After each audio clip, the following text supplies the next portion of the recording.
Imagine a place of breathtaking beauty that is also a prison. Picture what are among the tallest sea cliffs on Earth, a sheer wall of green and black stone, plunging nearly 4,000 feet into the churning Pacific. This fortress of rock seals off a flat, leaf-shaped peninsula from the world behind it. For centuries, this was a vibrant, sacred part of Hawaii. But in 1866, its profound isolation was weaponized. The Kingdom of Hawaii chose this stunning landscape as a place of permanent exile, a beautiful prison for those with the feared and misunderstood disease. This is their story. Hello, friend. Welcome back to Hometown History, the podcast that takes a stroll down the main streets and back alleys of the past to uncover how local stories shaped the world. I'm Shane Waters. The sounds you just heard are the sounds of Kalaupapa, a place where, for over a century, between 8,000 and 9,000 people were sent to live and die. Over 90% of them were Native Hawaiian, exiled because they had been diagnosed with Hansen's disease, then known as leprosy. It is a story about fear, loss, and the deep trauma of a policy known as the Mahi Hohokavale Ohana, the family-separating disease. But to truly understand the community that was forged there, we have to go back to a time before the separation, to a kingdom fighting for its very survival. For at least 900 years before it became a place of exile, the Kalaupapa Peninsula was home to a thriving and populous Hawaiian society. The valleys were green with irrigated terraces for growing kalo or taro, and the plains were rich with sweet potato farms. The people had a deep spiritual connection to this land, a connection that was about to be violently severed. In the 1830s, a new bacterium arrived in the islands, likely with foreign trade and labor. It caused Hansen's disease, a slow-moving illness that can lead to nerve damage, loss of sensation, and, if left untreated, severe disfigurement. This happened in a climate of absolute catastrophe. The Hawaiian people, with no natural immunity to foreign illnesses, had already been ravaged by waves of smallpox, measles, and influenza that had killed a staggering portion of the population.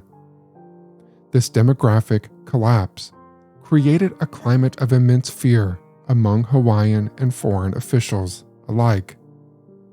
Within this atmosphere of desperation, the Hawaiian Kingdom's government, heavily influenced by Western advisors, began to see medical segregation not merely as a health policy, but as a necessary tool for national survival. On January 3, 1865, King Kamehameha signed the act to prevent the spread of leprosy. The law gave the Board of Health sweeping powers to arrest, examine, and permanently isolate anyone even suspected of having the disease. It effectively turned patients into prisoners, stripping them of their rights and declaring them legally dead. This policy was a profound violation of the most sacred of Hawaiian values. Ohana, the extended family unit that forms the bedrock of the culture. The law was designed to tear families apart. In a desperate act of love, many hid their afflicted relatives from the authorities. But the roundups continued, and ship after ship brought more exiles into this isolated world. a place where they were never expected to leave. The early years of the settlement were grim. The government's hope that sick and demoralized people would create a self-sufficient farming community was a tragic fantasy. With inadequate food, shelter, or medicine, the settlement earned the name Moha Alelea, a place of abandonment. The legend was that Kalaupapa was a lawless place of vice and despair before outside help arrived. But the fact, while the first years were marked by extreme hardship and government neglect, patient leaders were already working to establish order and advocate for themselves from the very beginning. On January 6, 1866, the first group of 12 people, 9 men and 3 women, were brought by ship. They were left at the mouth of the desolate Waikalu Valley and told to make their own way to the ruins of an abandoned village. But the people of Kalaupapa were not passive victims. Patient leaders, like the High Chief Peter Kao, a cousin of Queen Emma, worked to establish order. Though his rank afforded him some comforts, his remarkable letters home paint a devastating picture of the early suffering, describing people starving, their bodies too damaged to find food. And then help began to arrive from the outside world, people who chose to enter this place of exile. The most famous of these was a 33-year-old Belgian priest named Father Damien. He arrived on May 10, 1873. The legend was that Father Damien was a lone saintly hero who worked in total isolation. But the fact is that Damien was a pivotal and courageous figure, but he joined a network of care that included patient leaders. His own letters show him repeatedly begging his superiors for more help. Damien's immense contribution was not just building chapels and houses and coffins. It was his radical act of solidarity. In an era when fear of the disease was absolute, Damien refused to stand aside. He ate from the same bowl of poi. He shared his pipe. He bandaged weeping sores with his bare hands. He chose to become one of them, and in doing so, he restored a sense of dignity and shared humanity that the law had tried to erase. His work brought global attention, and more help followed. In 1883, Mother Marianne Cope, a brilliant hospital administrator from Syracuse, New York, arrived with 6 other Franciscan Sisters. She brought hygiene, order, and a profound sense of compassion. In 1888, she established the Bishop Home for women and girls, creating a sanctuary of care and beauty. 3 years after she arrived, in 1886, another key figure arrived, Brother Joseph Dutton, a Civil War veteran seeking penance for a difficult past. He became Damien's tireless assistant, and after the priest's death, he ran the Baldwin Home for boys for over 30 years, bringing stability to the lives of hundreds of exiled children. In December of 1884, Father Damien made a discovery. He accidentally put his foot into a pot of scalding water and felt nothing. It was a tragic but textbook symptom of Hansen's disease. The nerve damage was complete. He had contracted the illness himself. He continued his work until his death in 1889, an event that turned him into an international icon. The period after Father Damien's death was one of immense turmoil for Hawaii. In 1893, the Hawaiian Kingdom was overthrown by American-backed business interests. The new government enforced the isolation laws even more strictly. This crackdown sparked acts of profound resistance. The most famous was the Leper War of Kauai, where a patient named Kalaupapa refused to be taken from his wife and child, fighting a standoff against a militia that stretched into 1894. His story became a powerful symbol of the deep opposition to the separation policy. After the United States officially annexed Hawaii in 1898, the administration of Kalaupapa became more institutionalized. More money flooded in, leading to better housing, paved roads, and a new social hall. Pashkoal Hall, built in 1916, became the heart of the community, a place for movies, dances, and lively debate clubs.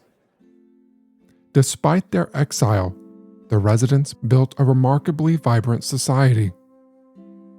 They formed competing baseball teams and celebrated musical groups. They were prolific composers, writing songs that chronicled their lives, their loves, and their sorrows. This music was a powerful tool for healing and preserving their culture. The legend was that Hansen's disease is highly contagious and causes body parts to fall off. But the fact was that the disease is caused by a slow-growing bacterium and is not easily transmitted. The illness attacks peripheral nerves, causing loss of sensation. Repeated, unnoticed injuries to numb areas, like burns and cuts, can then lead to infection and disfigurement. And the residents remained fiercely political. They were never just patients. They were citizens of a nation that felt it was being stolen. In 1897, from their isolated peninsula, over 700 residents signed the Kui petitions protesting the annexation of Hawaii by the United States. It was an extraordinary act of political defiance from a people who had been legally erased, a powerful declaration that they were still, and would always be, part of the Hawaiian nation. This resistance was also cultural. They continued to celebrate Hawaiian holidays that had been banned by the new government. They kept their language and traditions alive through chant and song. By building a rich society and demanding their political rights, the people of Kalaupapa mounted a powerful defense against the system that tried to dehumanize them. They insisted on being seen not as cases of a disease, but as complete human beings. For most of the settlement's history, there was no cure. The primary treatment was kaumugra oil, pressed from the seeds of an Asian tree and administered through painful injections. It offered some relief, but it could not stop the disease. Then, in the 1940s, a miracle arrived. Not a religious miracle, but a scientific one. Researchers at the U.S. National Leprosarium in Carville, Louisiana, developed a new class of sulfone drugs. When these drugs were introduced in 1946, they were revolutionary. For the first time, Hansen's disease was a curable condition. This medical breakthrough rendered the century-long policy of forced isolation obsolete. It took another 23 years for the law to catch up with the science. Finally, on April 11, 1969, the state of Hawaii officially abolished the quarantine. The gates of the prison were, at last, unlocked. For the first time in their lives, the residents were free to leave.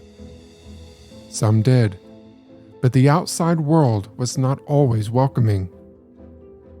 Olivia Rebello Breathe, who was sent to Kalaupapa in 1934, became a powerful voice for the patient experience. In her memoir, she drew a direct line between the historical prejudice against people with Hansen's disease and the emerging stigma surrounding the AIDS epidemic. Even after the cure, she explained, the social disease of fear remained. Former patients were often denied jobs and housing. The word leper was still whispered. For many, the freedom that they had been granted felt like a new kind of exile. And so many, if not most, made a surprising choice. They chose to stay. Why? For many, Kalaupapa was the only home they had ever known. It was a place where they had built deep friendships, fallen in love, and created a community that understood them.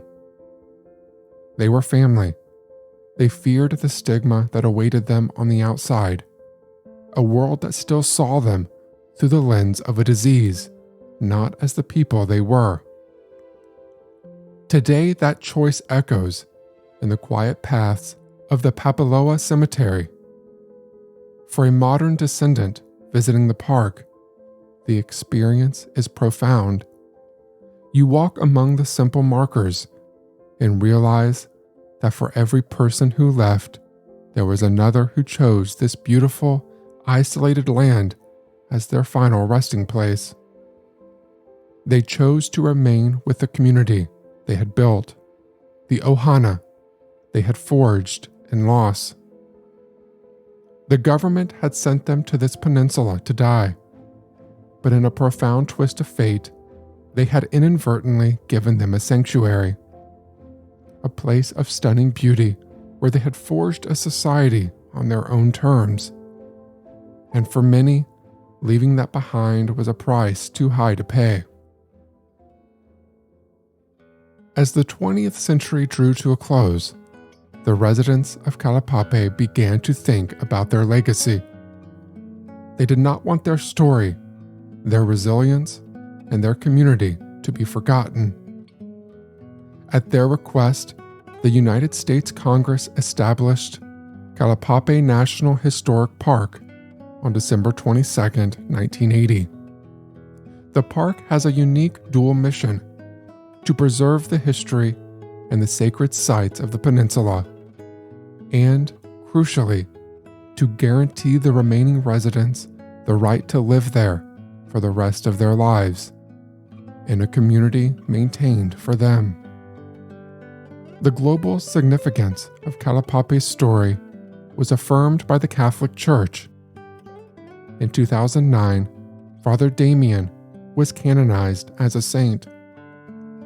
In 2012, Mother Marianne Cope was as well. And the cause for sainthood has now been opened for the quiet, steadfast Civil War veteran, Brother Joseph Dutton. Today, the number of surviving patient residents has dwindled to just a handful. The State of Hawai'i and the National Park Service are planning for a future without them, a transition that raises profound questions. Who will be the stewards of this sacred land, and how can its story be told with the accuracy and reverence it deserves? Organizations like Kawana Kalaupapa, made up of descendants of the residents, are powerful advocates in this conversation. They work to preserve the memory of their ancestors and to ensure that the future of Kalaupapa is guided by the Hawaiian value of kuleana, a deep sense of responsibility. The story of Kalaupapa is not just Hawaiian history. It is a universal human story. It resonates with the history of other isolated sites, from Robben Island in South Africa to Spinalonga in Greece. and holds powerful lessons for today. While the disease is now rare in the Western world, the fight against Hansen's disease continues globally. Today, the World Health Organization is working toward a 2030 target of 0 new indigenous cases and 0 disease-related discrimination. But significant challenges remain, particularly in countries like India, Brazil, and Indonesia, where hundreds of thousands of people are still affected. Though medically curable with a multi-drug therapy that is provided for free, the disease still carries a profound social stigma that leads to discrimination, job loss, and human rights violations. The fight is no longer just against a bacterium, but against centuries of fear and misinformation. The story of Kalaupapa's residents, particularly their fight for dignity and their insistence on being seen as whole people, remains a powerful and relevant lesson for that global struggle. In a world still grappling with fear and stigma surrounding disease, from AIDS to COVID-19, the story of Kalaupapa is a timeless reminder of the human cost of prejudice and an enduring testament to the power of community, dignity, and hope. To learn more about the incredible community of Kalaupapa and the work being done to preserve its legacy, please visit the website linked in the show notes. I'm Shane Waters. Every hometown has a story. This one, written on a sacred peninsula, teaches us that even in exile, the human spirit can build a home. Good night.